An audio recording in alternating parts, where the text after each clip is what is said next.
હાલ એક ખૂબ જ દુઃખદ ખબર સામે આવી રહી છે તો સુદાન અને દક્ષિણ સુદાન બંનેના દાવાવાળા તેલ સમૃદ્ધ વિસ્તાર અબેઈમાં ગમમેન્ટ્સના ગામ લોકો પર હુમલો કર્યો હતો, જેમાં એક સંયુક્ત રાષ્ટ્ર શાંતિ રક્ષક સહિત 52 લોકોના મોત થયા છે।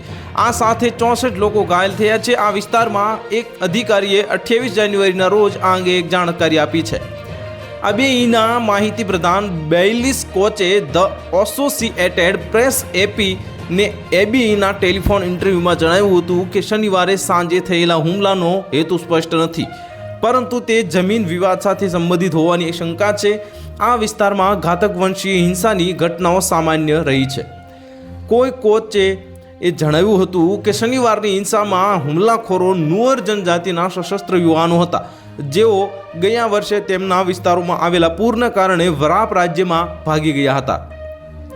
અબેઈમાં તૈનાત સંયુક્ત રાષ્ટ્રના વચગાળાના સુરક્ષા દળે એક નિવેદનમાં હિંસાની નિંદા કરી હતી, જેમાં શાંતિ રક્ષકનું મોત થયું હતું।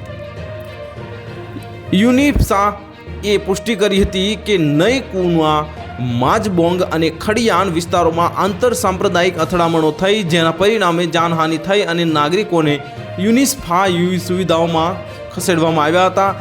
એક સશસ્ત્ર જૂથે અગોકમાં યુનિસ્ફા બેઝ પર હુમલો કર્યો કે નિવેદનમાં કહેવામાં આવ્યું છે।